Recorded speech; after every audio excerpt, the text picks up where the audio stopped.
You ask Tiger to solve. This deals with linear equations with one unknown. The final result is d equals -13. Let's solve it step by step. Isolate the d. Divide both sides by -5.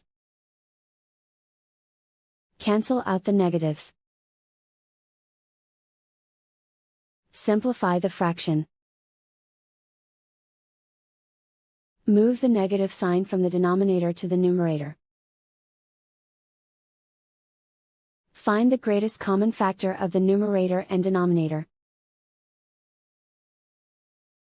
Factor out and cancel the greatest common factor. And so the final result is d equals -13.